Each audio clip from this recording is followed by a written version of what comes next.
Hi, everyone, and welcome to Truth Camp. I'm your host, Crystal Giznichek, with my co-host and wife, Sarah. We believe that there is something you can learn from everyone and want to help share these truths to help inspire and motivate. Thank you for spending time with us today. Now let's get started.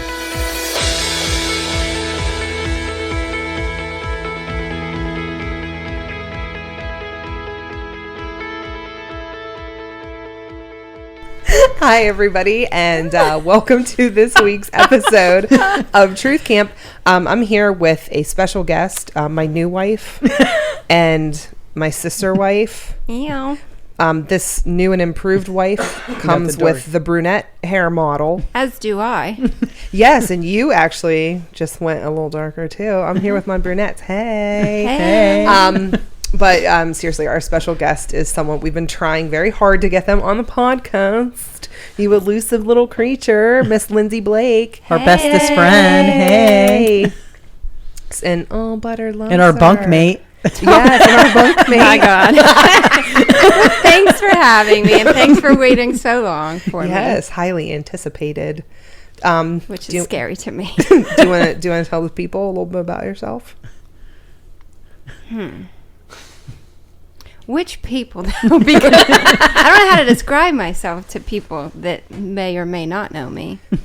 So let's describe yourself to, I'll give you like 3 different classifications. You're a colleague.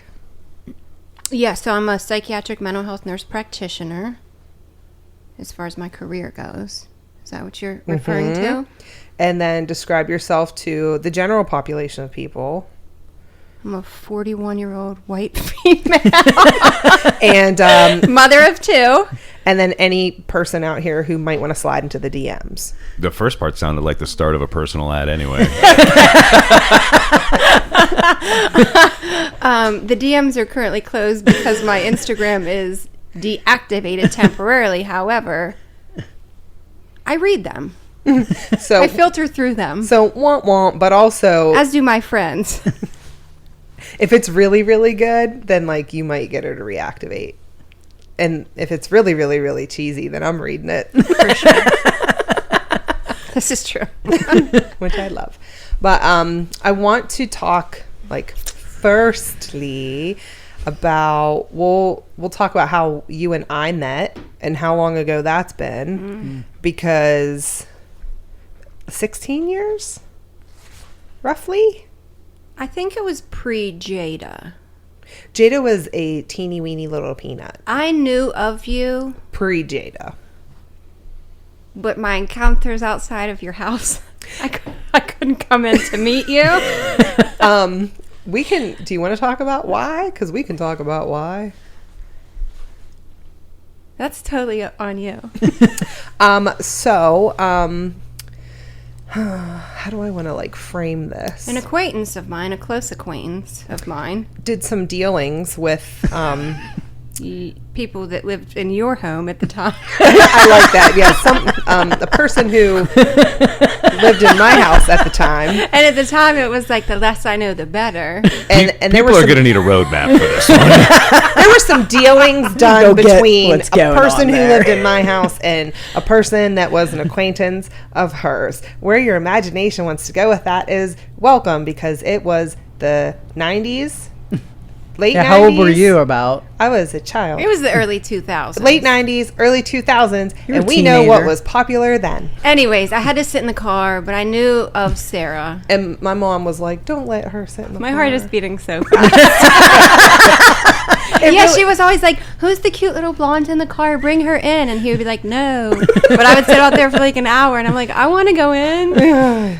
But anyways, I then met you at the Hair City. Is this okay? Oh, yeah. No, you're Okay. actually doing perfect. Thanks. Yes, the salon, and I was apprenticing, and you were drinking and getting your hair done. I was drinking with the person that was doing my hair. Not Because advisable. it was in there. What was the place? Fralix at the time. So we were drinking Jaeger bombs. Yep. Don't know how many of those I had, but I know that Lots. the next day I woke up and I was bleach blonde, and I still had blue eyeshadow on that you had done. And I was like, I love that. I loved that girl yesterday. You did love me that day. I did. You did. And then I started doing your hair like shortly after that I've traveled with you through many salons. when you lived in Charlotte. Oh, when I lived in Charlotte, I used to fly home just to get my hair done by you. That was love. That is love. That's That is awesome. It is love. Columbus, same. Traveled when I had a license and could leave the house. I think one time I had a couple ankle bracelets on, and you actually came to my house to cut my hair. Yeah. Yep. I remember that. Yeah. And then Very stylish ankle bracelets, I'm yes, sure. yes, they were. They were beautiful. And then you met Crystal. Were we pre-married? Yeah, I think it was Pre-married. when we were Oh yeah, it was dating, right when we first started For dating. sure. So this is my favorite story ever, because we had just started dating, and you were living. Were you in Columbus at the time? Yeah, you were in Columbus at the time.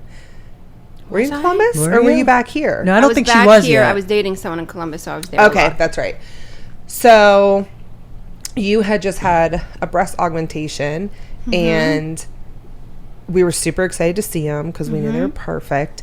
But we were outside of. We left for one place and went to Scaffidi's. I don't remember who all we were with. Was I it just do. us three? Oh, I Because forgot. I was kind of Okay. trying to make out with her. I think. Oh yeah, which was super funny because it was.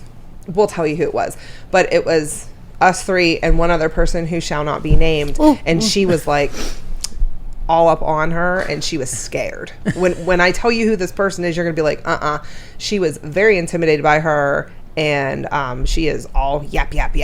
But anyways, so Lindsay was like, I have to like change my clothes. Yeah, you And were in she- the back trunk of your car. I recall. I recall. And she's like, oh my god, I'm so cold. My nipples are so hard. And Crystal just comes running out of nowhere, and she's like, I'll keep you warm, and comes up behind her.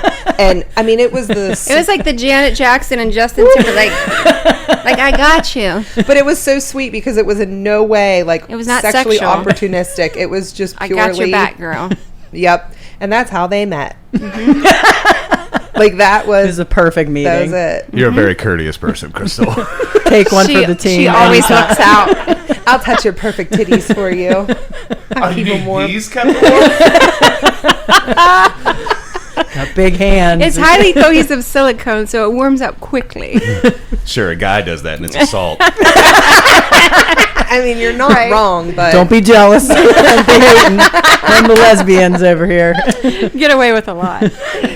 so yes, that's how you guys met, and that was spectacular. That was a good ass night that did not result in you getting any action. I didn't get any action, and I was about that life. You were about that life, and we were very surprised that didn't happen. Yeah. You find out, and he's all talk real quick. Things work out for the best. Yeah, in the end. I'm knowing what I know now Probably about this dodged a person. bullet. Yeah, I'm glad that definitely. you dodged that because, I mean, anyways. So, And we've just been family ever since. because we all love each other so much. So I do want to talk a little bit about your professional life and Let me deep breathe off of deep the breathe. microphone. Deep breathe. Just because this is so like it's so important for everybody, but also super important to me. And you have experienced a lot of mental health issues Yeah, 100%. yourself.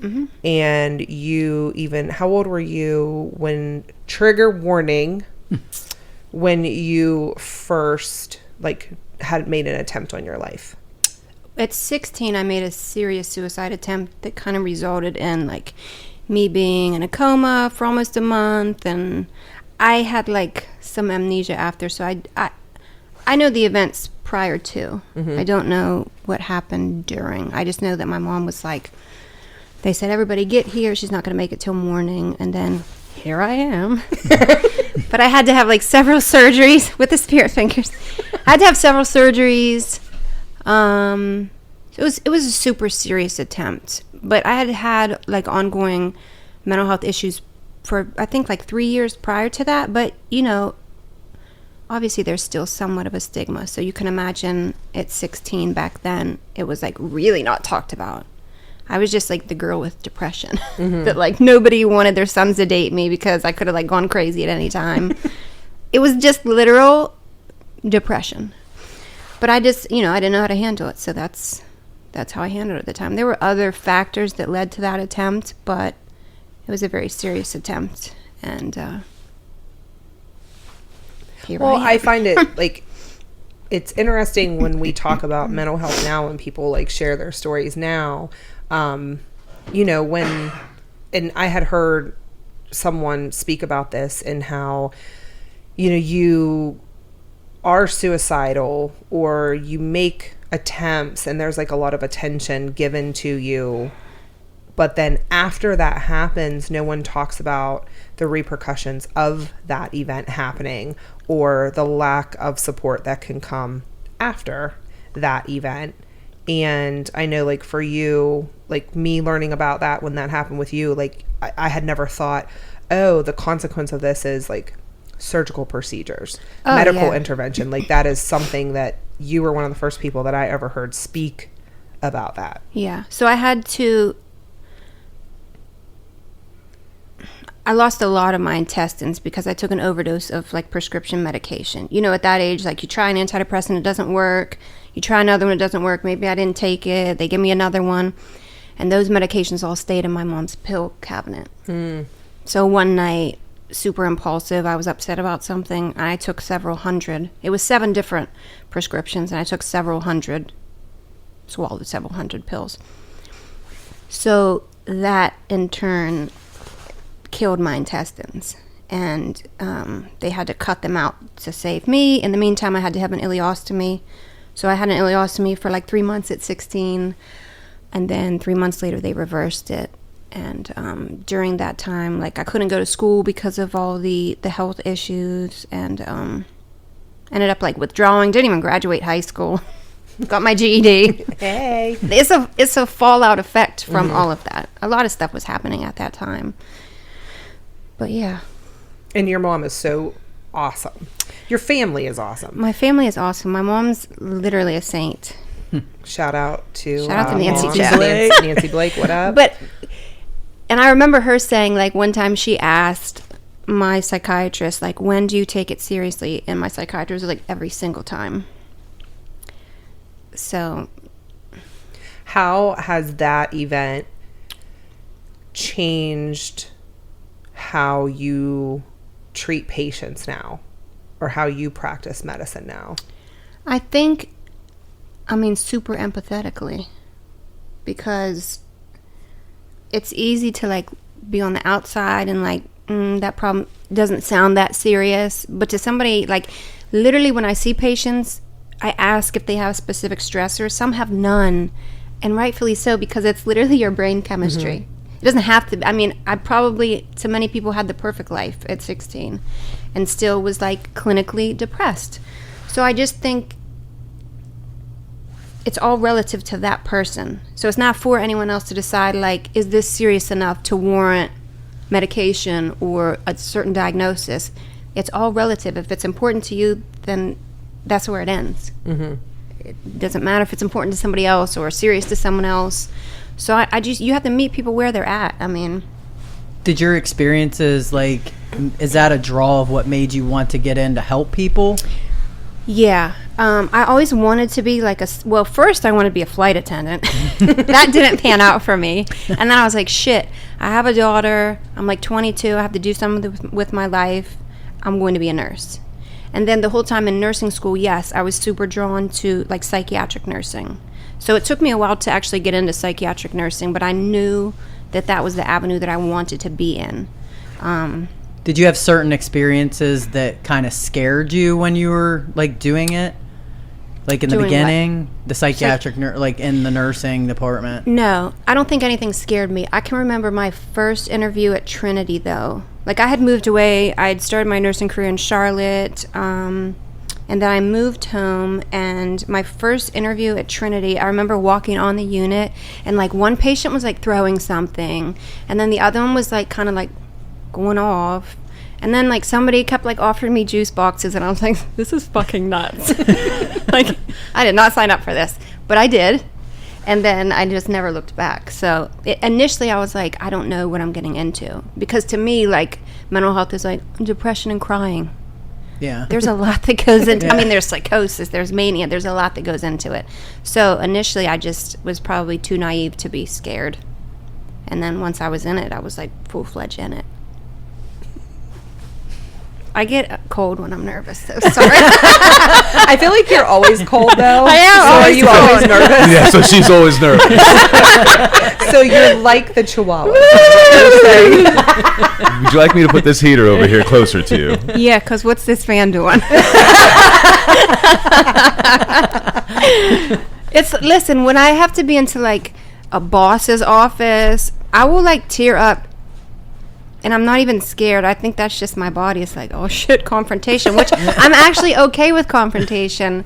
It's just my visceral reaction. I don't have any control over. Yeah, because I'm like, yeah, you're okay with confrontation. I'm okay with a lot of things. Is it like uncertainty maybe? Like just you don't know what's gonna... I don't know. I don't know what it is. Even like my boss would approach me and they're like, Lindsay, did you do this? And I'd be like, I did do that. Like I'm never going to lie about it. I'm just like, oh shit. I did. I did do that, yeah. So, you had Jada at, how old were you when you had Jada? I'm 22, 23, yeah. And, which, 23. how old is Jada now, 17? Yes. Okay, so all I can tell you is when this child is an adult, she's a fucking threat. Well, 6 months. She's a threat. She's one of the most, I mean, she's beautiful inside and out, but when someone said, like, God picks their favorites, they sure fucking do. And she's such a, just, God help you. Strong with woman. her. But I think she's going to handle herself. I feel bad for other people. Yeah, she's definitely a force to be reckoned with. I'm Aries. She's Aries. I think God doesn't necessarily need, am I okay, Dave? You're okay. That was me. Okay. God doesn't necessarily need to help me because I think I've made it through the worst with her. Like at 14, we were kind of going to kill each other for like a year and a half. And then we got through that. And I can remember being in therapy with her and her therapist saying, like, rate your relationship with your mom, like 1 to 10. And I'm like, 8 or 9. What are you talking about? And she's like 4. And I'm like, what the fuck? I didn't know my child didn't like me. But we were having a really, really rough time and then made it through. So, yeah, the rest is up to the rest of the world to deal with because I've dealt with her just fine now. What advice would you give to other parents dealing with teenagers? Because, I mean, you survived that. Like, any helpful tricks and tips? A lot of them, but I think that it's not, you can't just give them like one piece of advice because it's literally who you are and how you parent. Like, I've always been what I deem age appropriately honest with my child, fully transparent. Like, I can remember being little and like being at a friend's house and they had like a tampon and she's like, that doesn't go in the kitchen, that goes in the bathroom, that's for period. And she was like really, really little. But like I've always explained to her, like, this is the truth to this because you don't want your daughter to be like 12, 14, 15, start her period and not know what's going on. Mm-hmm. Jada's always known about everything. She's known about sex from a very young age. You know, I'm that mom that's like, oh, you had a sleepover? Did anyone tickle you? Did anyone touch you in this place or that place? And initially she thought it was weird, but now she understands like that it's literally my job to protect you. So I think a lot of parents aren't open and honest with their kids. And then that fucks them up in the long run because you're not transparent with who you are and your struggles, but then you expect your child to walk this fine line and then tell you everything. It doesn't work like that. You have to foster that relationship from like a super young age. So I guess that's naturally just what I did. I don't know if it's because I was young and I didn't know any better, but now I'm older and I do know better, and I do the same thing with Tallulah. So just be open and honest and stop thinking that like your child has to live the life that you want them to live.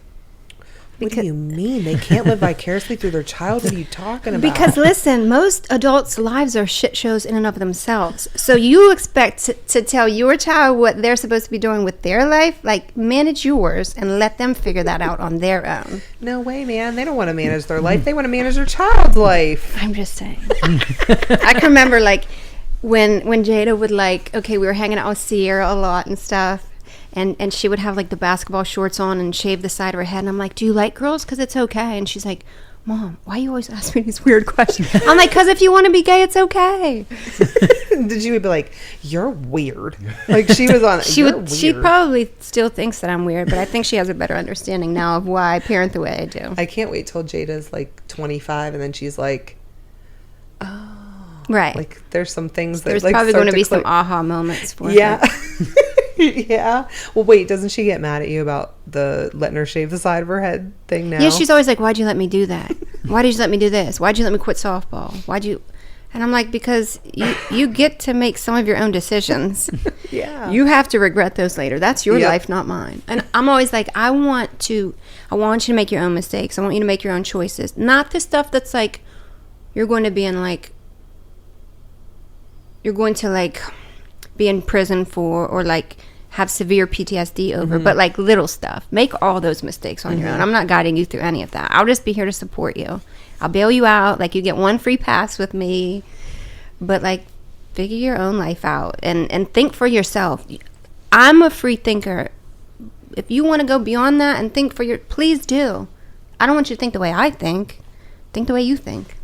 That's for her to decide. And she's so well adjusted. Like she still does, like she's a kid, Yeah. but she's like, I love watching how you've raised her and how she's just like above it all. Like the petty drama She shit. is. Like it affects her, but she's at such a different level with it. Like she sees it for what it is, which is, Yeah. I think, in part of you raising her to like, no, like this is what it is. Yeah. Which is super cool. I mean, she has me for a mom. She has her dad for a dad. And then she's had the influence of Tallulah's dad, my 2-year-old's dad, in her life a lot. And he gave her all the game on men, like all the game. And we're like, you're not supposed to then repeat this game, because we caught her like repeating it on social media. And we're like, no. This is just for you game. So now she knows, like, whatever your sons tell her, she's not buying any of it. And good for her. And like the drama, she's just like, I'm not on that. And I was not there at her age. So she gets it way earlier than I ever got it. And I'm thankful for that. Yeah, because, I mean, even as adults, like, I mean, we know women that are older, way older than us, that they still don't get it. Like, they're still wrapped up Some in people that, never get it. which is Never really get it. sad.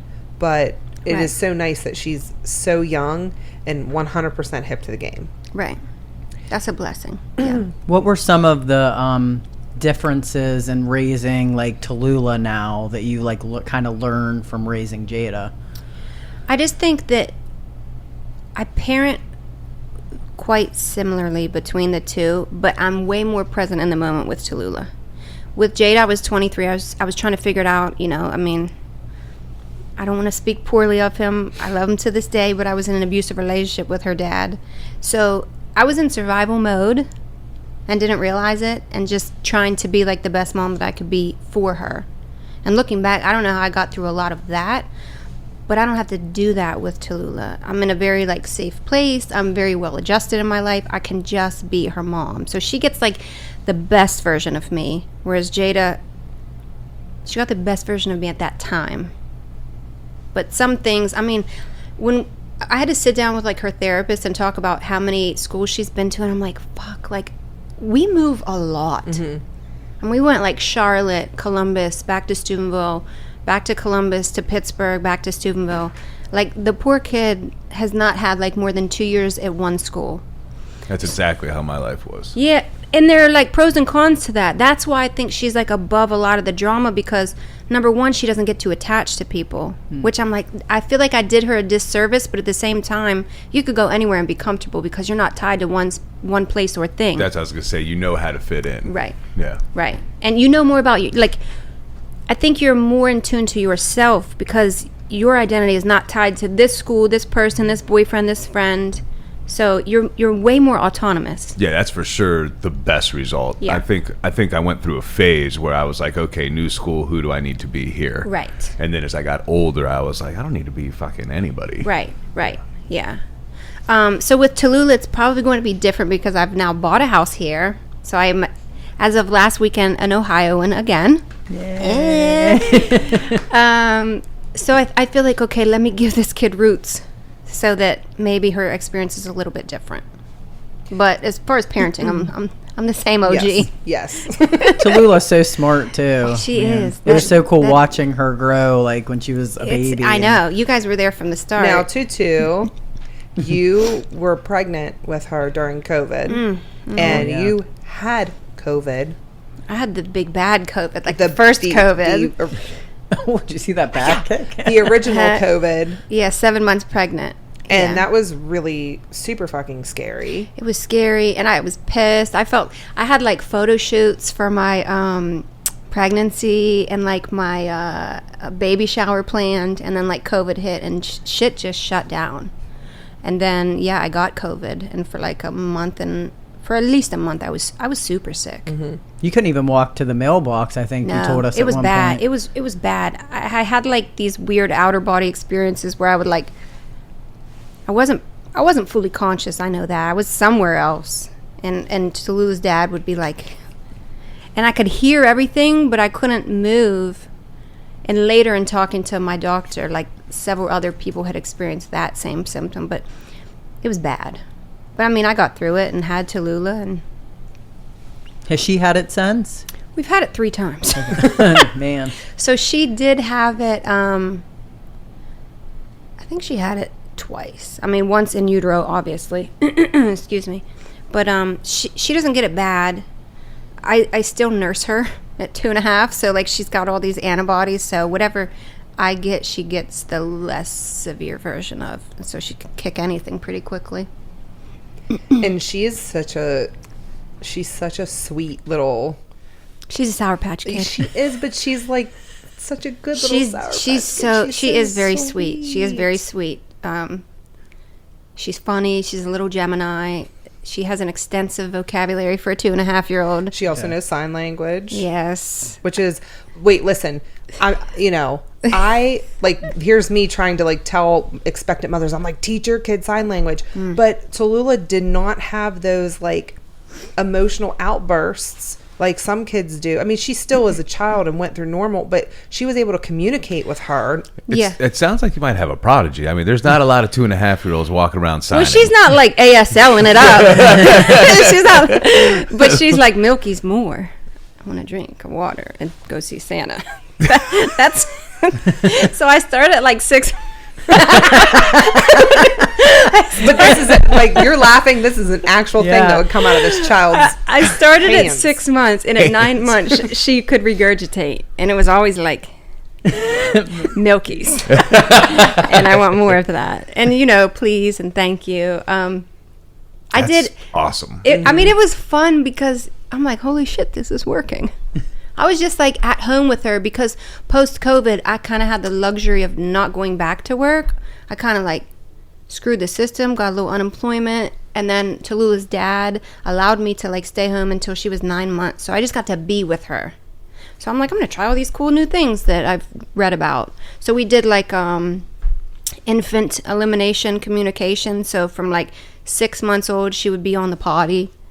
I just didn't have anything better to do. I was like, I've waited so long for this child that I'm going to just go all in. I think that was the better thing to do. Yeah, right. So, I mean, like a little rock star on your hands. Yeah, she's a cool kid, and she's kind of like definitely an old soul. Like, people meet her, they're like, she's been here before. I'm like, I know. And her facial expressions, both of your girls have very strong facial expressions. Yeah, Jada's will kill you, and Tallulah's will make you laugh. But she like... the way which is all her dad's face, but just 100%. She has the cutest, like resting little bitch face ever. And then the baby Grinch. You remember when She actually called herself the baby Grinch today. She looks. If you look up baby Grinch, that is. I tried to dress her up as the baby Grinch for her first Halloween, and I got in trouble by her dad because I put the paint. Remember, I was like, "What? Give me the best paint there is, like face paint." And she was Meadow, what is it? The Mayron. Was it the Mayron? I don't know. Yeah, I think it was. So I ordered it. I didn't tell Jason what I was doing, but we were going to like the zoo in Columbus for like trick or treat, whatever. So I come downstairs and my baby's green. And I dressed her up like the baby Grinch, and he's like, take that shit off. And I was like, no, it's like non-toxic and everything. And he's like, take it off. And I tried to take it off, and like then she turned orange, and I'm like, fuck, he was right. But I have the pictures, like I shot some pictures real quick before I took the makeup off. And I always tell her, like, I dressed you up like the baby Grinch. So we have this thing in our family, like when we watch movies, we're like, oh, that's Grammy, that's Pap, that's you. So Tallulah does that now. So we were watching The Grinch this morning. That's her favorite movie right now. And I said, oh, you're Cindy Lou Who. And she's like, I'm the baby Grinch. And I'm like, you are the baby Grinch. And she really does look like the baby Grinch with her big eyes and big cheeks. Oh, And her little smirk. and her dimples. So stinking cute, though. Yeah. But she is very intelligent. Yeah. Like, she's just She really is. very, very intelligent. Yeah. I'm just curious, since you did that with putting her on the toilet very young, like how long was it till she was actually potty trained? She, well, full disclosure, she wears Pampers still to sleep and everything. My Jada at 17, my 17-year-old, she was actually potty trained at 1 year. Oh, wow. And I didn't do any of that stuff with her. With Tallulah, she was potty trained, and then like she might like go away for the weekend, and then she comes back from her dad's wearing Pampers. So she's still actually a work in progress. Okay. So, but like I can remember like being on vacation, and like she peed in the potty like 13 times in one day. Like sometimes she just has it, and other times it just doesn't stick for her. She's busy playing in the corner, and you know what happens when kids are quiet in the corner. So it's still hit or miss with her. It's actually a lot like animals. What is that with kids? I think it's so funny. Like, they think they're hiding. Know. Like, they'll get under a chair or something. And I don't know. Her dad said that over this past weekend. She was playing at her cousin's house, and he was like, where's Tallulah? She's very quiet. And he's like, did you poop? No. And she had. And I'm like, I haven't changed a poopy diaper in like a year because she goes on the potty. But I don't know. Sometimes I guess just accidents happen. Or I could see it being more like, I don't want to be bothered with this right now. Right. Like, I just... That too. I feel that way all the time. Same. I do. Same. I mean, you know, waking up out of your sleep at 4 a.m, like, Yeah, like, fuck. I know that I have to go. I don't want to get up. So I get it. Yeah, 100%. Like, maybe she's onto something here. She's probably just gaming us, but Yeah. she knows. She knows when she has to go, and she'll tell you her stomach hurts. She has to go. My tummy hurts. She's so cute, though. Like, to see what... Because she wasn't a year yet. And I remember when she, like, she was like, you gotta go on the potty, and just to see this tiny little baby sit on a potty, Yeah. like the big She would like potty, fall in. the big potty, not a little potty, Yeah. the big potty. Yeah. It was so stinking cute, though. We had our potty dance, and nobody else was allowed to sing it. It was I peas on a pot, peas on a pot, I poops on a pot. She does poops. love songs too. You have a ton of songs. What was that one that you were singing at your house? I forget. Tate, you doing a good job. Tate, you did a good job. Tate, you did a good job. Yeah, that was the other song after she went on the potty. She's very lyrically, like, she will hear something and be able to repeat it. Like in the car last night, it was like, it's the holiday season. And then I'm like, whoop-de-whoop. And she's like, She doesn't want you. And I can remember, like, singing her happy birthday. She wants the Stevie Wonder version. She doesn't want the happy birthday. She wants the happy birthday to you. So, yeah, she gets that side from her dad, the musically inclined side. Well, that's good. She gets the flavor. As soon as her fingers can fit on the keys, she's going to be playing piano. And the answer is always the Stevie Wonder version. By the way. It's always this. Why are we still doing the other version? Yeah, for anything. It's so like, Right. It's like, Like we're supposed to yeah, it's celebrate so flat. this. Like, but that one you can't help but be happy about. And then we made it cooler with the stuff that they add at the end. Cha cha cha. If I hear one more kid say cha cha cha after the fucking happy birthday song, I'm leaving the party. I want to know if anybody else grew up with an Italian Catholic person in their family that would turn it into "May the dear Lord bless you." Ugh, no. Because right here, and I wanted to, Dave's face. Gross. yeah, fucking disgusting, fucking disgusting. Not to mention, Santa Claus is pretty much like the polar opposite of Jesus. It's a story we made up so that we didn't have to tell the Jesus story. It's fucking terrible, terrible. But anyways, just curious. Let me know if anybody else had to deal with that. Not at all. Well, no. Not at all. There's going to be another Sounds terrible. Italian Catholic person out there that's like, I still do it. That's what I still, and I'm going to be like, stop torturing your kids. Truthfully, please. maybe somebody should have blessed me. It didn't help me any, so I don't think it's necessary. Go pray. Go light a candle at the church or something. I didn't get that for the holidays, thankfully. The worst I got was like, Mom, Thanksgiving is made up. Oh, Lindsay, yes, please just let me celebrate it. This is my favorite thing ever. Is like your mom is so like your mom knows, like she knows, and like you've put her on, and you'll remind her. But like Thanksgiving is my absolute favorite for this reason, because you're like, Mom, I'm not celebrating this. Like I'm not doing this, and then she's just like, I know, Lindsay. I know, but my favorite is like, but it's just a day that we all get together. I know, but it just so happens to fall on Thanksgiving. And I showed up the one year in my 1491 shirt that I made because that was the last good year my ancestors had. And she used to be like, Lindsay, not this year, okay? Not this year. Then you tell your mom, like, I'm not coming. I'm like, none of this shit is real. None of these holidays are real. We don't even know if God is real. You can say that on here. It's fine. I'll defend you. Nobody knows, As really. will I. Okay. Like, I would defend that. Yeah. Yeah. I would defend Yeah, that. for At sure. least the organized religion aspect. 100% that part. Yeah, just it's the organized for me. Biggest murderers and rapists in You the mean world. the pedophile Thank rings? you. Pedophile rings. Yeah. The Crusades. Oh, fuck the Crusades. That's the fucking worst. People complain about like Muslims and stuff like that. Like, Christianity killed fucking a ton right. of people. Crack a book. Crack They're a not, I book. don't think they're allowed to be in books. I don't think that's where we learn about that. Yeah, and if anyone is familiar with the drama at the Chapel Library, right here. and Unfamiliar. you're unfamiliar? I'm unfamiliar with so much drama. Okay, I love that so- for me. But I have you guys as Good- friends. It's a good way to live. But I have you guys as friends, so I get to hear about it. The Chapel Library, which, libraries, they're just libraries. They have all the information there. That's all that it's about. Like They should have all the information. and they want to have all the information, but there are some absolute fucking psycho cult people who spit Right. out kids like a log ride, and their husbands are probably touching all of them. Yeah, I fucking said that.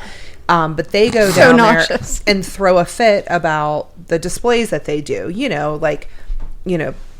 Black History Month, Native American History Month, Pride Month. Pride, yeah, They're for sure. really Please upset tell me, about am I not Pride. allowed Hold to, on, the gay pride one, I understand from their beliefs.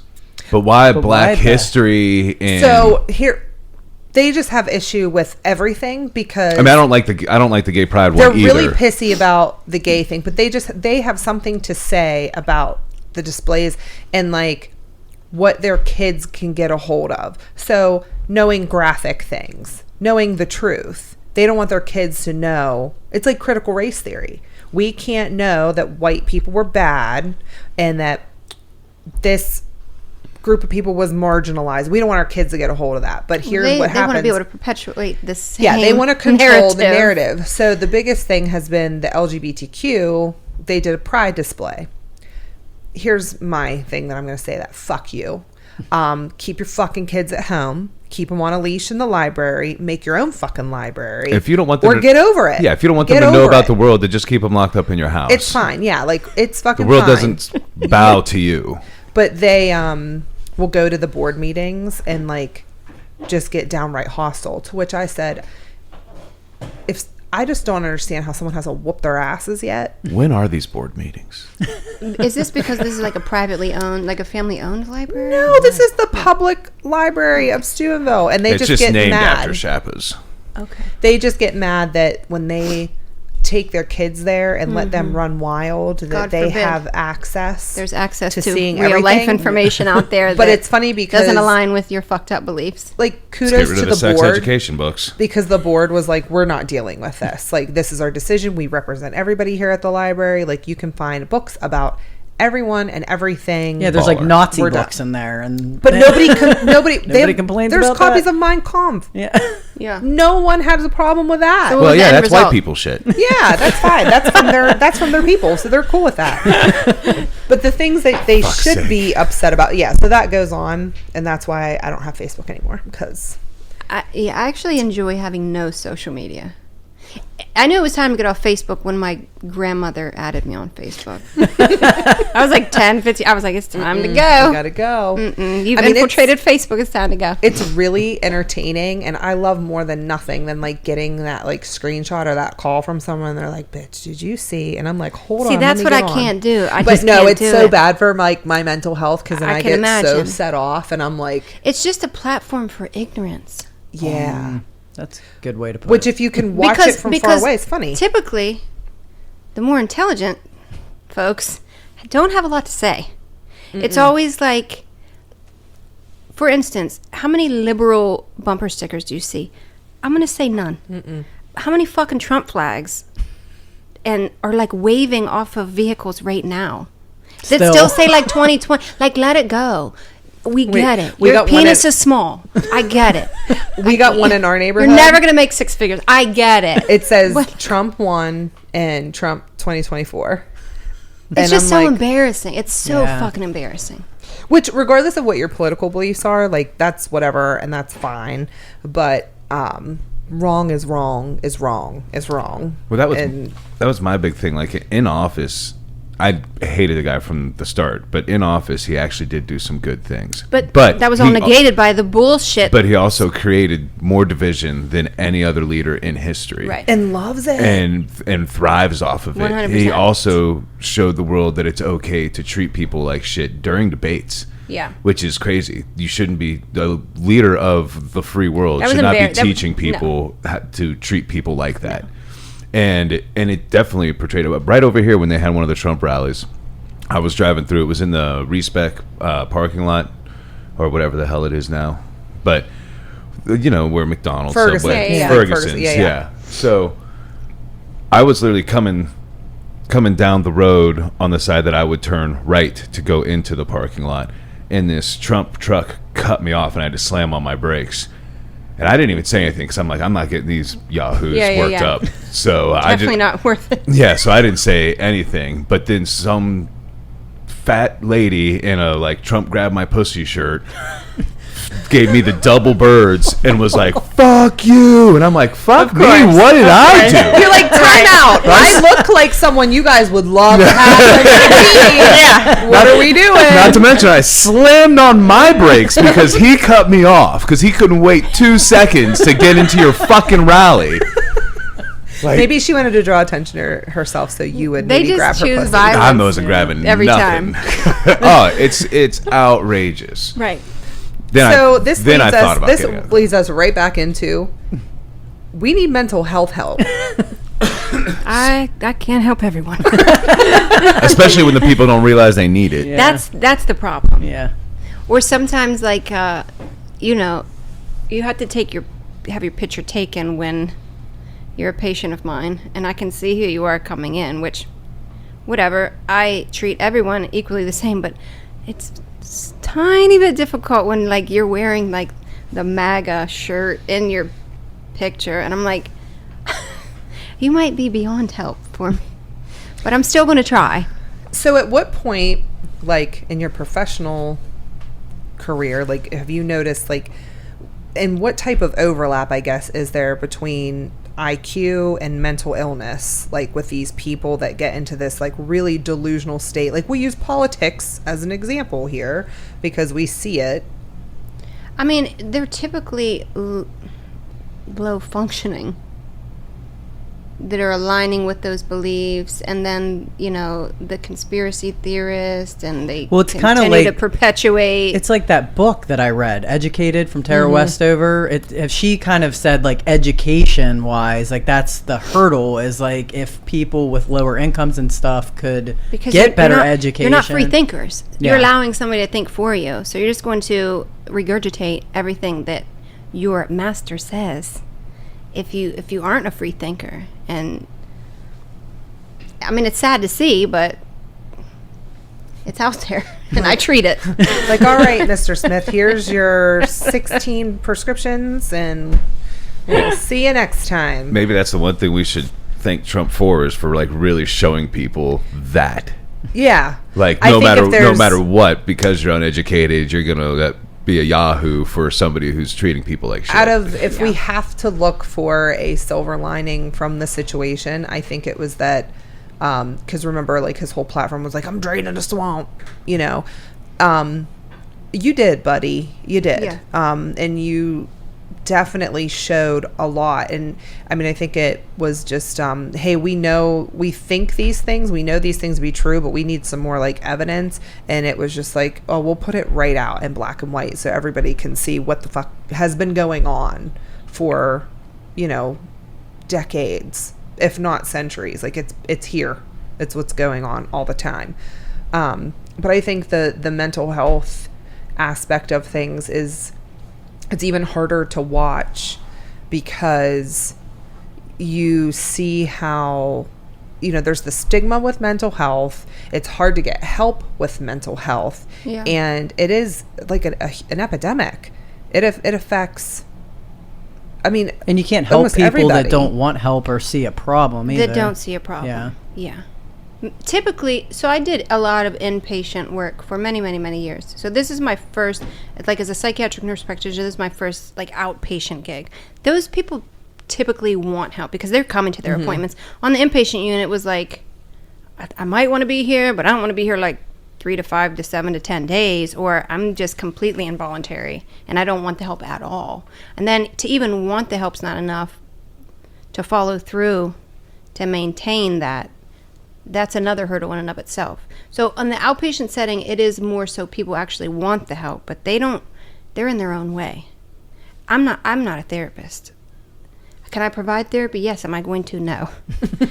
I'm medication management. I'm going to give you your diagnosis. I'm going to treat you. I'm going to try to readjust your neurotransmitters. That's it. You got a lot of other problems that's not on me to fix. But now, kind of, I mean, you'll know where I'm coming from with this, and a little shift to like a parallel track for you, raising daughters who they're biracial, but they're African American.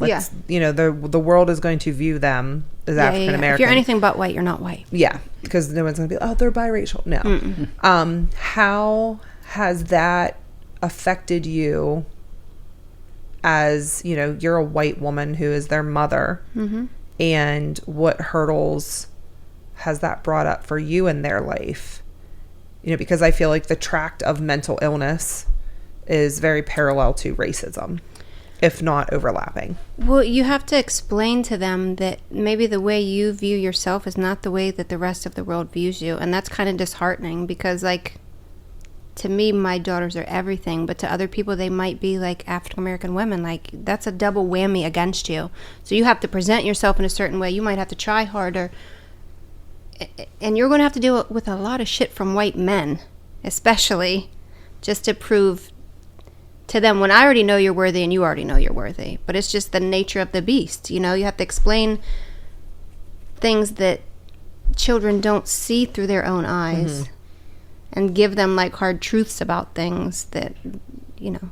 I feel like in this area, it's a little different. Being in, you know, Columbus, it was a huge melting pot. To come back home, it's different. Mm-hmm. You know, you don't experience the things here that, like, Columbus is just a wide range. I mean, you might have like a Russian neighbor, Somalian neighbor, and everybody is cool like that. But here, it's coming back home, it's a little more prevalent. Did that affect Jada at all? Like, because I mean, she's intelligent and she's old enough to realize that, like, if someone is politically aligned this way, which this is a red county and a red state, and she looks the way that she looks, did that affect her? 100%, yeah. Even within our own extended family, I think, you know, going to like a cousin's house and they have a Trump flag on their wall, and she's like, fuck, I know what this means. Whereas they might not see it that way because they are white, they have white parents, they're led to believe that all of this is okay. But to someone like me or Jada, this means you're openly racist and that you're okay with being like this. And I think that's the divide that you speak to. It's not just about like my political views. This is like, I don't deem you as equal to me if I think this way. And that's like the shit that gives me goosebumps because I'm like, red flag. We're not welcome here. Well, now you're protecting your children too. Yeah. Like you have to bring things, make them aware of things. 100%. And even if someone says like, well, I'm a Republican, but I don't think that way, or I'm a Trump supporter, but I don't think that way. But you have to see how that affects a person of color. 100%. I mean, even my mom, like, she's Republican, and I tease her all the time about it. But I can remember growing up not really understanding the Republican-Democrat side. And I was like, fuck all this, I'm independent. And now it's something that you have to teach your children because it's affecting them regardless. And my mom, you know her, she's amazing. She's a saint. She just has certain beliefs, and those align more with what Republicans feel. But, like, I'm the most liberal person you're ever going to meet. So I can sit next to you. I can love you. I just don't have to agree with you. But when you're shoving it in people's faces, that's like time to go. Yeah. And for you, like when it affects or could possibly affect your child's life, Right. then yeah, you have more skin in the game for sure. Right, 100%. I think there are people that are caught in a weird place because, like, business-wise, they agree with Republicans, but 100%. everything else they agree with the Democratic side. Which Yeah. I mean, let me also. But those state, people also don't fuck both sides, right? And Fuck 'em. those people also aren't waving Trump flags around. No, not at all. They're very secretive about their voting. I mean, you know, doing what I do, I'm alongside physicians all day. I'm alongside people in the top percent earners of the country, and they're really torn because would it benefit them to vote for Trump? Yes. Did they maybe vote for Biden because consciously or ethically it was the right thing to do? Yeah. Ethically, the United States should, either party should just give us a good candidate because we haven't had a good candidate in a long time. Yeah, well, that's not good. That's not happening. Oh, let's right. just be just honest. That's not going to happen. It's a nightmare. It's a nightmare. Fuck politics. It's all Yeah. bullshit. You know what? I saw this post the other day. I don't remember who. I think it was our friend Kara who posted it, and it was like in regards to this psychedelic renaissance that we're having. They're calling it the psychedelic renaissance, but what she was saying is it is not the psychedelic renaissance. This is like the re-indigenization of America. Right. Take And I back was your like, power because we've oh. been subjected to this side or this side. I don't align with either side. No.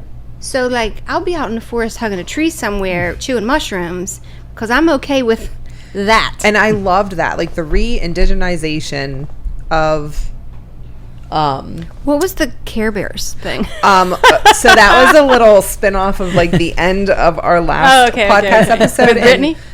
with Lisa. Oh, with Lisa, and we okay. were talking about how you're what was it, Braveheart You know the Bear? Care Bear. Or Lionheart. Yeah. No, it actually was Braveheart Bear. Braveheart Bear. Oh, look, I remembered something. Look at that. I'm comfortable now. There you go. We're good. We saw a Care Bear. We're about to start talking about psychedelics. I wish I could tell you that I wasn't the person that knew all the Care Bears, but I 100% was the person that knew all So the then we're Care going to Bears. find out what Care Bear Lindsay is after this. Oh, I get a Care Bear? Yeah. Well, yes. We're gonna dress up in onesies for Halloween. You in? We don't have to wait for Halloween for that. I can can be like tell next you Saturday. what we're doing next year. Nobody because- invited me to the Care Bear onesies. You're in. Look, don't fuck with me about this because I do trick or treat. We're and doing I the do family get dressed thing. up, and this will happen. Oh, I'll come. Like I said, I'll come do all these things with you guys and record. The Get that channel dinosaurs. moving. Or no, it's Monsters What Inc. guns? next year. Oh, yeah. We're dressing up as Monsters Inc. But she We're not might seeing be the on Care a Bear? different movie Well, by then. fuck. You know what she Oh. does love? The Nightmare Before Christmas. Oh, Sarah will love Still that. to this day, she's like, can we watch Hotel Transylvania, Hocus Pocus, and The Nightmare Before Christmas? Absolutely. I'm like, Absolutely, we that's can. Sarah's influence And, on you. and Hocus Pocus too, because it really wasn't too bad. It was It not too bad wasn't. because what do you expect? Yeah, it wasn't. Right. I thought it was cute. No, I enjoyed it. And the witches I think are not Carrie out to steal Carrie your played souls. of Carrie your too children. much, but Yeah, I love Carrie- SJP. Yeah, she. But that's okay. It's whatever. But we also will talk about. Do you want to talk about our retreat? Yeah, let's do it. real quick, because that will. Speaking Everything's of psychedelic renaissance or yeah. re-indigenization, as I will like to call that. That resonates with me. That Wachuma day. That You couldn't tell me I wasn't a Native American woman sitting out there in that. So first and foremost, before anybody wants to get in the comments, she does have Native American heritage. So I feel like that's fairly clear. them cheekbones. But Lindsay also went to the ayahuasca retreat with us. Mm-hmm. And Bunkmates. partook in plant medicine, and we were bunkmates. God. And she was subjected to my lovely wife's flatulence. I My wasn't going to stinky- speak on I'm it. speaking I don't of care. the stinky princess. We get real comfortable. So yeah, do you want to talk about your ayahuasca experience? What that was like for you? Yeah. And then we'll talk about Wachuma, of course. It's so I haven't even talked about it to like my very close friends because it's extremely difficult to put into words, as you guys know. Extremely difficult. Like, there's no way that I can frame it that's going to make sense to somebody that hasn't done it. Yeah, you're gonna sound absolutely Like insane. a fucking weirdo. But you were next to me, so you know the first night of ayahuasca, I was like, I'm basically just doing drugs, and this is pretty fun. I went in with like a specific intention. Like, you know, my whole like mental health history. I've been in therapy. I have a super dope therapist in Columbus that I still travel to see. But I felt like maybe something was missing. Like, what part of my life threw me off track? Like, was it my dad issues? Was it like my first relationship? Was my second relationship? Could have been any of the three. But I wanted some deeper answers. So I set my intention of like, show me clarity. Essentially, like, show me where my life went off track. Because consciously I've done all this work. But like on a deeper level, like, is something wrong? Yeah, for sure. So I thought. So when I took the first dose of ayahuasca, remember I was like, I'll be under here if you guys need me. I'll be down here if you need me. I'll be down here if you need me. And I got real deep under my covers and I was sinking in, and I was just like, remember thinking, Tim Burton was on this same drug. He had to have been when making all this, because I just felt like an Alice in Wonderland character. Like every Tim Burton movie, I was like in the middle of it. I was like going down the rabbit hole, seeing weird things, you know, all the like black light fuzzy posters, saw all of that good shit. But I was like, in my mind, I was like, I'm here for something deeper. So for me, I couldn't breathe. Like, when I opened my eyes, it was all smoke, but you know there was no smoke there. Mm-hmm. So the whole time I'm like this, and I'm like, wait, no one else is doing that shit. And I can actually see them very clearly. Right. I'm like, what the fuck? To tell that they're not doing that. Yes, no one is. She's making sex noises. Sarah's like humming and not throwing up. Like, why am I having this experience I'm having? Long story short, like, the medicine, she was trying to kill me. And to someone else, that sounds very weird. You guys know what I mean. Mm-hmm. Ego death. Second day, I had my ego death. I had no idea. Like, I have goosebumps right now. I had no idea that that's what I needed. I thought it was going to be like, oh, your dad fucking left when you were 16, and that's why you're fucked up. Not at all.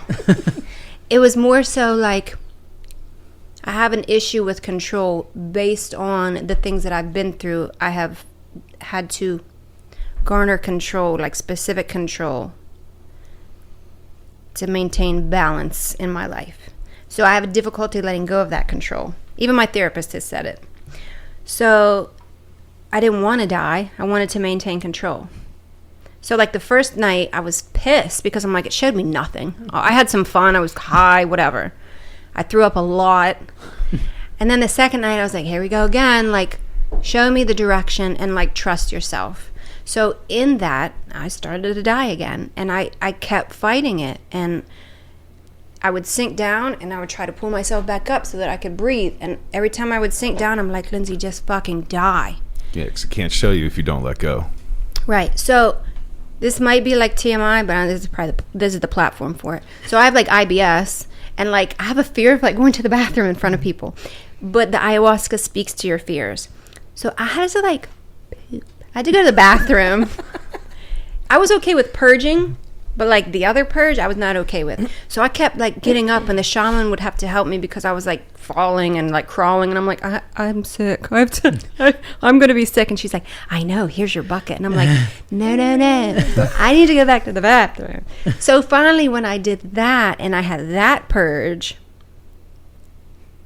and then I continued to vomit and purge the medication, and I laid back down, and I'm telling you, like, I kept trying to fight it. I would sit up, and literally the medication like lifted me up, laid my ass back down, and finally I was able to die, and I didn't know what it meant until it happened. When the shaman was like, she's going to try to kill you. If she tries to kill you, let her. And I'm like, sounds fucking terrible. I'm not letting no bitch kill me.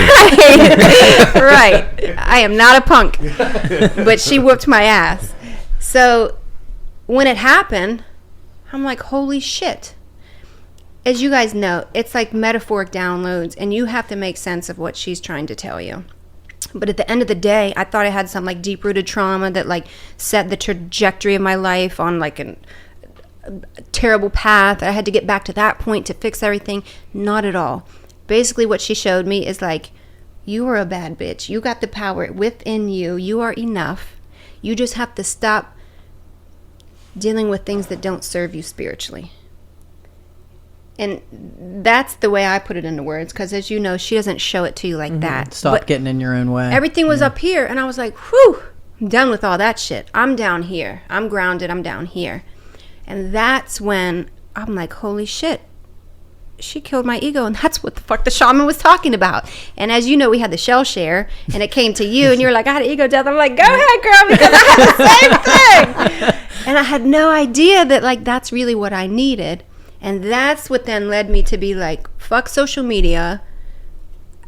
All these men that try to talk to me that I know that are not worthy of my time. Even like music. I can't even listen to like the same hip hop music because it doesn't speak to me. Mm-hmm. It's a complete shift. And I'm just like, none of this shit that I felt matters anymore. So that was my ayahuasca. I even was like journaling. I'm like, who the fuck am I? The cutest thing was when I like... It was the second night. It was the first dose. And I remember like coming, you kind of come out of it before you get your second dose. Yeah. And I like, you were sitting up. Sucking my thumb. Sucking your thumb. And you were like, I'm happy. Good. And I was so fucking happy. Died. I'm great. I was so happy that you were so happy because the first night frustrated. You were pissed. And I was like, we went to go do like a second offer. And you were like, I'm good. I am great. Like I need to deal with all of this, but you were just so happy. I was. But I could tell you had so much happen. It's like, she really does whoop your ass, and it was so physically and mentally taxing, but at the same time I felt so light when she was like, second dose, and I'm like, should I take one? She's like, what's your heart telling you? I'm like, my gut is telling me I can't take anymore. But like I said, I just need to process this. So I didn't take the second dose. I sucked my thumb and I went back to sleep. And I was cool with that. And then the Wachuma, it's a very different... I was high as fuck. Like, I was just having a great time. Yeah, the Wachuma, which is the San Pedro. The cactus. It's the grandfather. We had to taste grandfather. I liked him. It's very weird when you guys word it like that. It's all very weird.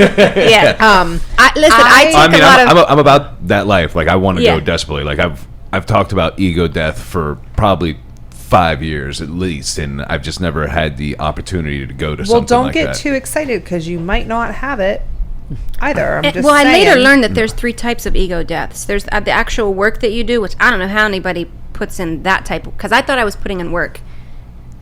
There's no way you can put in that type of work. Mm-hmm. And then there's like the chemically forced, which is obviously what I had. But I'm thankful to have had it. But yeah, Wachuma was different. Wachuma was like I said, we talked about our experience, and I was just irritated because your girl wanted some action. I needed to move around, so I got really irritated with it. But it also made us really giggly. Oh God! And I feel really bad. Oh, was she the one that you were giggling with?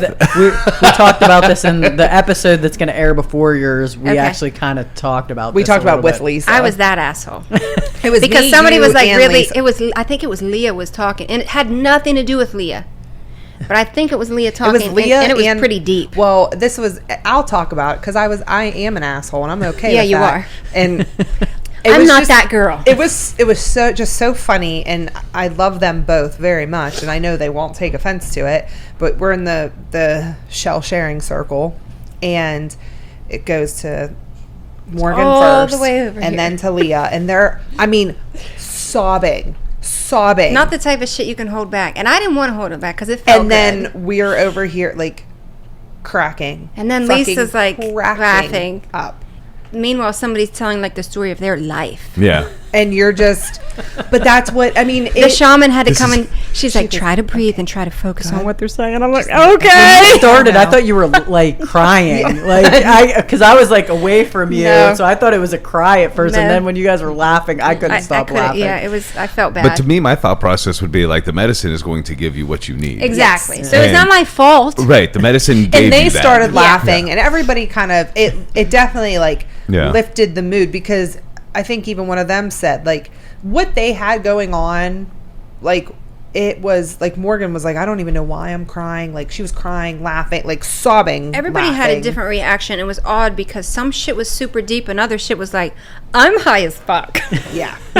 But that's how you just felt this like grounded euphoria. Yeah, when we went outside, so you guys know, for like a couple hours, nobody could speak, and the dudes did their thing, and they made a fight. Oh, well, I liked it because that's when I have a strong aversion to anything cold.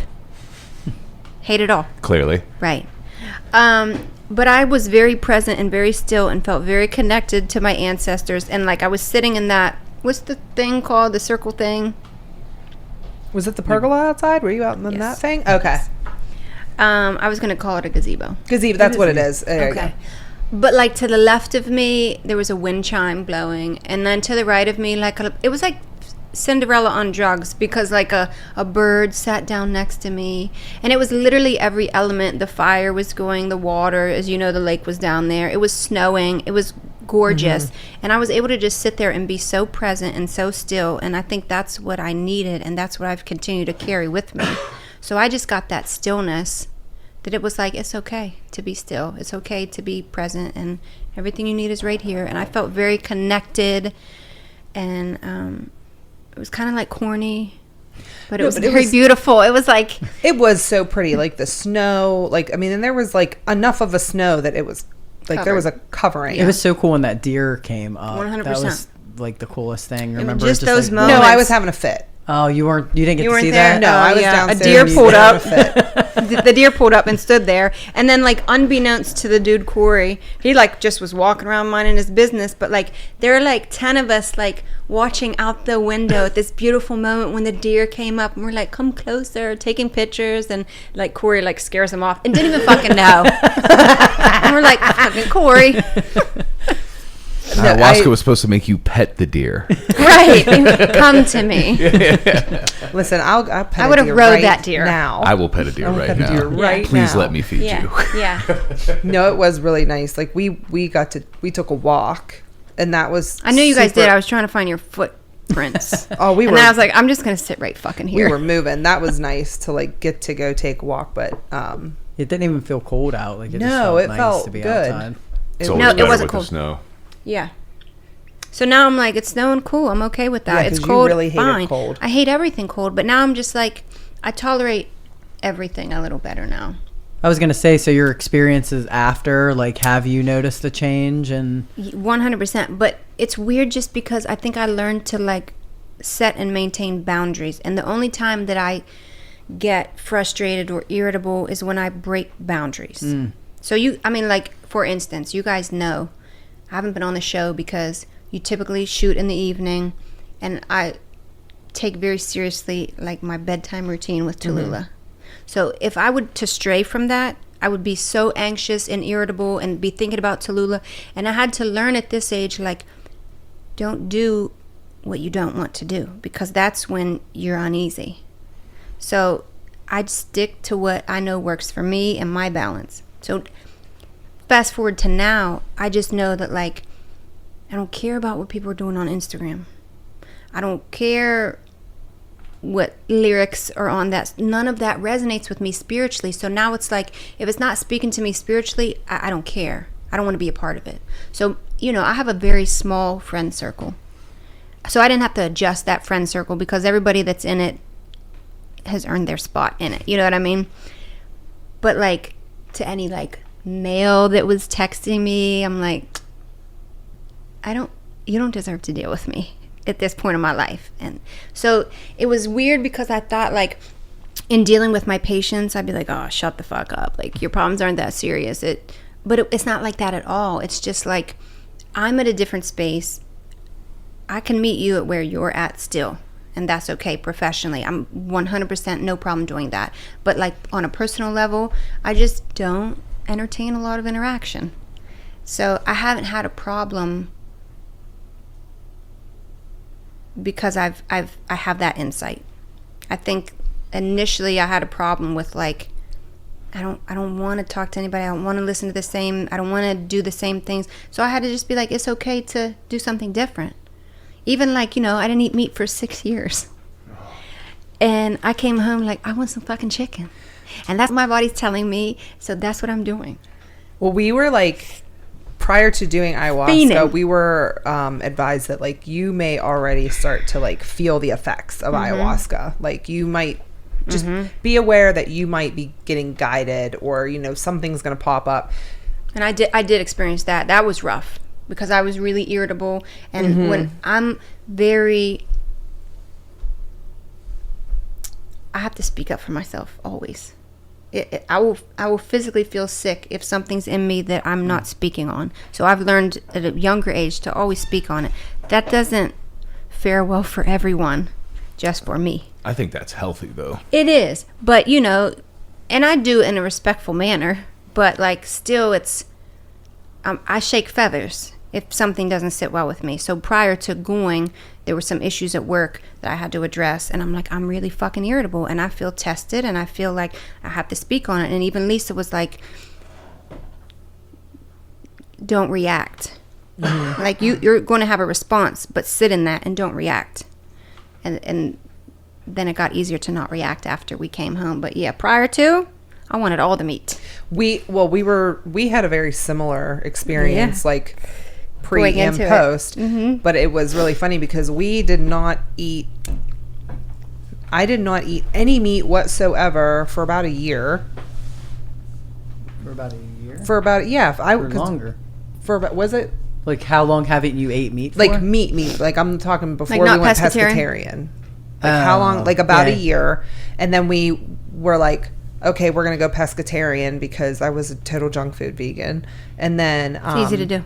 Prior to ayahuasca, oh my God, all I wanted was chicken. And I felt like everything everywhere was like, you want this crispy chicken, you want bitch. Me. And it was like, I never wanted chicken like that. Like, I never, and then we were talking. It was the same thing. Chicken. We were pissing Crystal off because she was like, pizza. yeah. You were like, I'm doing what I'm supposed to be doing here, and you guys are fucking it up because we wanted to order food. Oh, I was like, I'm dead. I think at the retreat, they were like trying to sneak out. They're like, if we just order DoorDash and we tell them to bring it to the back door where we stay, no one will know. And Chris was like, okay, but I'm not doing that, guys. Like, you're ruining They're planning a breakout, and you're over there like, hey, we need to relax. She's such a rule follower. I mean, I was like, you guys do you. I'm just doing me. Meanwhile, I'm down in our room, and I'm like, I'm in the fucking contraband. We have Beyond Meat jerky and pretzels. That was me. And that was you. Chili pistachios. Then I would just get pissed and go down there, and I'm like, because what food did they have? Soup. Bread. I would have you would have brought it up, and I'd be like, I can run to the store right now. We had a specific diet prior to, and you guys probably speak to it when you guys discuss it. No, I don't think we did talk about it. No sex. No masturbation. Not a problem Yeah. for me. That was a problem. I'm like, sex with myself? Like, what are we doing this sex? Like, different. So no relief? No relief, relief. no release, none of that. No sex, no marijuana, no hallucinogen, Alcohol. no mushrooms, no alcohol. Nothing fun. And then, like, no meat, which I was like, not a problem, so I thought. But, like, nothing spicy, no caffeine. So here I am still with my chamomile tea. No onions, no garlic. Like, very flavor. bland. So just no food. Right. But me, No food, plant-based, no sex. I'm like, right. I'm like, oh, fine. I'm beans, chickpeas, I'm quinoa, I got this. But when you're in that and you know that, like, an ego death is about to occur, I didn't know that. My body kind of knew that. And, Yeah. and so I was fighting it, and I wanted those things. Because I, like, love Dr. Pepper. And I'm like, I can't fucking have Dr. Pepper? What? That was probably the roughest thing for me. I'm curious if that's actually just a lesson in letting go of control. 100%. Yeah. Yeah. Yeah. Yeah. And, you know, Jason always says the mind tricks the body thinks the mind is crazy. So if you sit with that and really think about what that means, you're capable of anything, but your body's going to try to tell your mind what it wants. And it's up to you whether you exhibit self-control, discipline, or not. So, and I always feel like the highest form of self-love is discipline. So I didn't succumb to it at that time. But post-ceremony, I now eat meat. It'd be so hard for me. My diet is pretty much strictly red meat. Yeah. And the thing eggs. is, like, my doctor's like, you were anemic. And I'm like, well, because I don't eat meat. And I thought I did a good job of, like, supplementing, but apparently no. I just think going from, like, not ever having a craving for it, there was zero desire to it, to, like, it being this consuming, It was on like, your mind. Do you still have it? Because you didn't need any. Well, I didn't. I got Oh. chicken Did you get sandwich chicken? the other day. Oh, okay. I haven't told Jason either. We were at dinner You guys are yesterday. telling on yourself. I know. Listen, me and Jason and Jada and Tulu were at dinner yesterday, and I was saying something about the menu. I'm like, well, they don't, like, have anything for us. And Jada was like, yeah, us, because she knows I'm eating all the meat. So I didn't tell Jason. Well, But, I broke down the other day at work, and I was fucking just thinking about a goddamn crispy chicken sandwich. So you Like had, Lindsay like, said, I know I feel have like your if support, if but you feel like you want something, I you feel should. like, because I just feel like what my body, I'm listening to my body, and what my body wants, I'm going to give it within reason. And if I want fucking chicken, okay. Well, I messaged her and I was like, I'm doing it. But I'm it's getting a it's spicy chicken sandwich. I mean, a spicy chicken sandwich is unhealthy, but eating chicken itself isn't unhealthy. I went to fucking Arby's for because I, like, crave buffalo.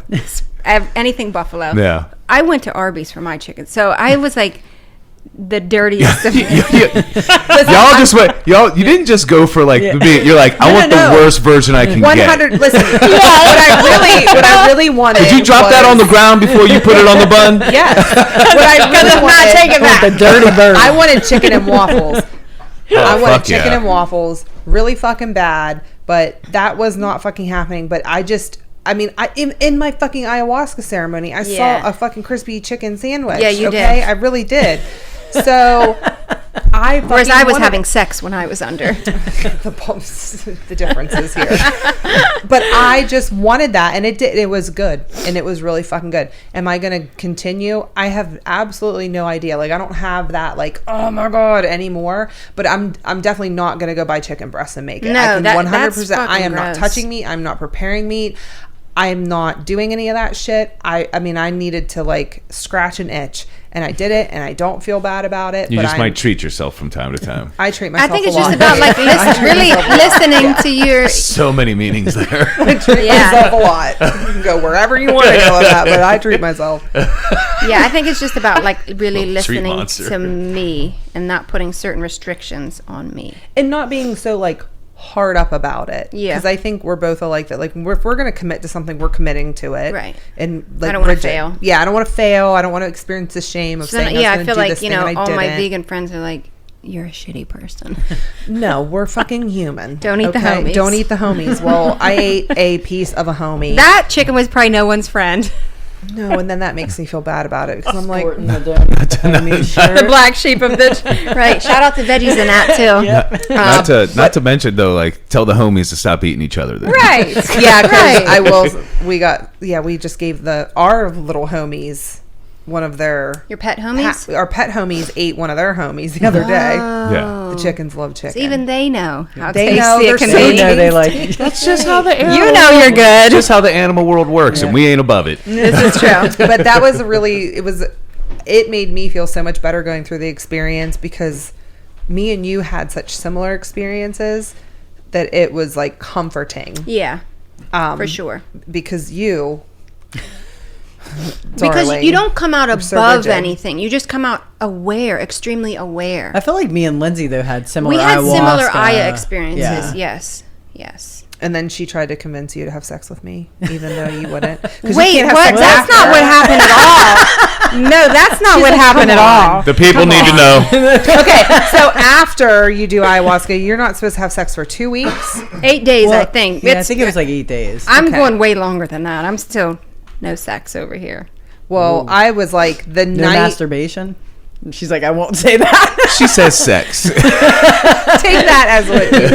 One time, and it was not even exciting.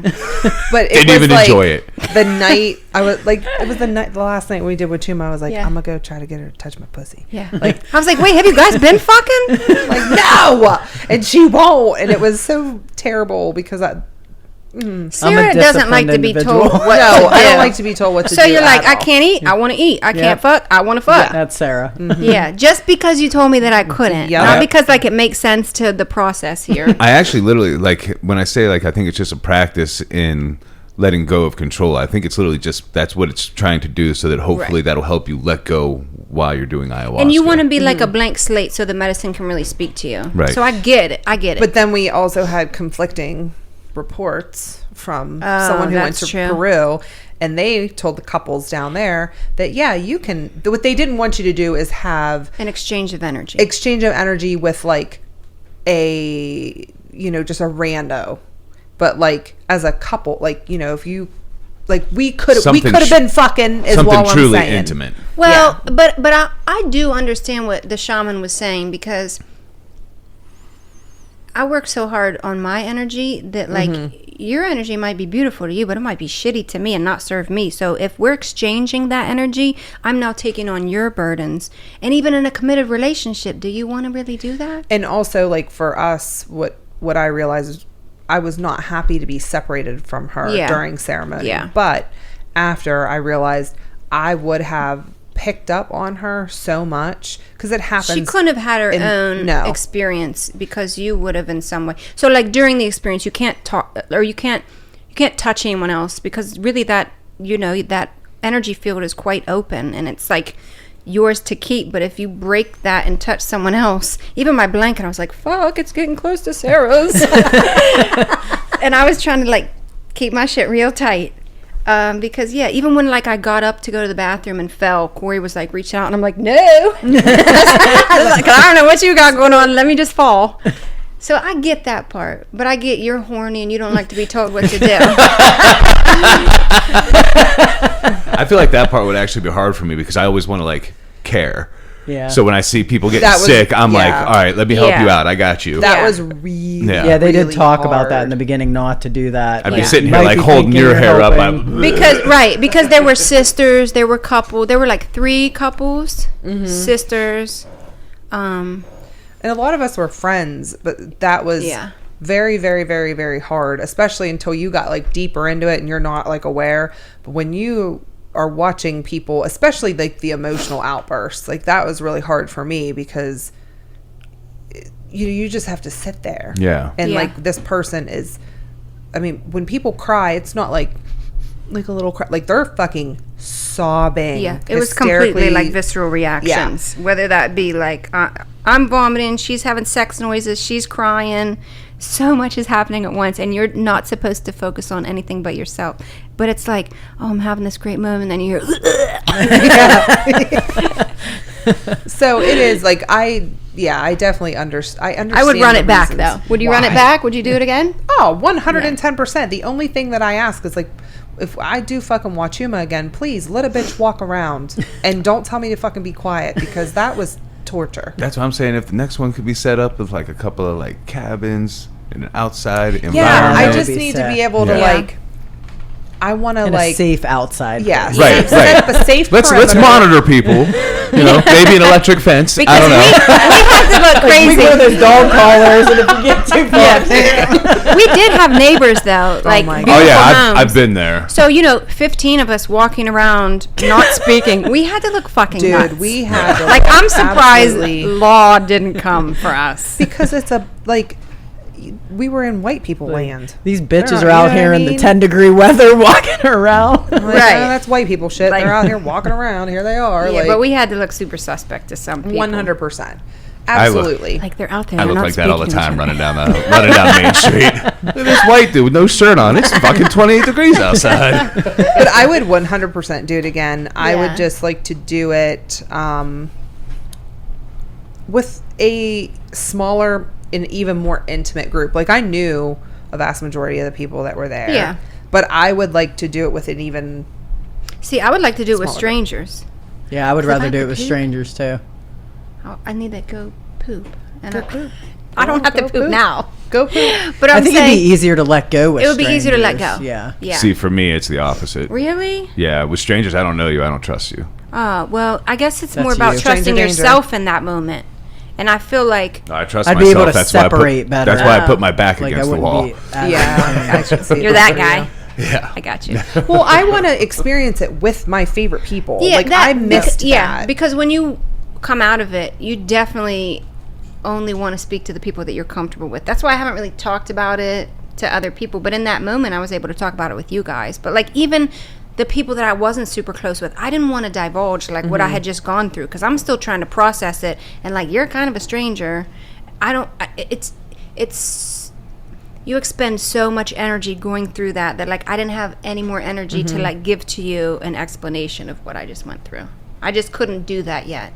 So it was cool being there with you guys. I would do it again with you guys in a heartbeat. I just need more space because I need to like flail around if yeah. I got to, and I don't want anybody else's energy touching mine. I got things Yeah. to do under here. It was like, I'm super happy, like super grateful for the experience and the opportunity, but like I would like to go to Peru Yeah. Yeah. and do it, and like all I kept thinking was like I wanted to feel the ground. Like I know we were grounded, but then in my mind I'm like, no, the fuck we're not, because there's a whole other floor below us. So Well, really, there's had this, you gone and, like, outside with the Wachuma and grounded yourself? I did. I was picking up slugs and worms off the ground, and then I put my peoples in safe spaces. Sounds like you. Yeah.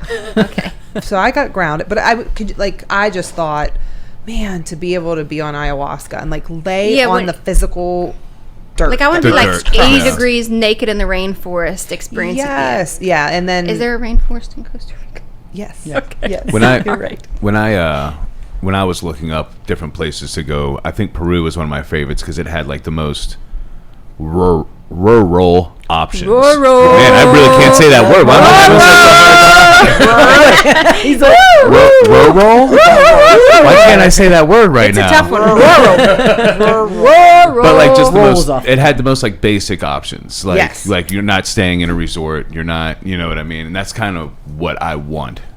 that's what Brittany said. Like you didn't even have cell phone reception or anything. Like, Yeah. it was just in the middle. Well, of did you look at rainforest. the Bufo? Have you explored that yet? No, But I I'm saw open my to last it. breath work. What? I saw a frog in my last breath work. You did? You're Yeah. I feel like You're going I feel in like that we're direction. destined for Bufo. We actually have a friend, Brittany. Our friend Brittany. She's 2 episodes with us. She is at a Bufo retreat right now, and that is like 10 to 30 minutes of like pure DMT. That's We'll what I have was to have her going to on say. again. It's DMT. So I Yeah. don't I don't care what source I get it from, to be honest. But yeah, that's coming. Because I know a guy down the street. You're okay with that? Okay. Then you kind of care. I mean, I want to know the actual people I'm getting it from. I was gonna say, I Sarah's don't- gonna ship a frog in. Well, listen, I had known a psychiatrist who had tried every medication that he prescribed so that he knew what it felt like prior to giving it to his patients. I respect that.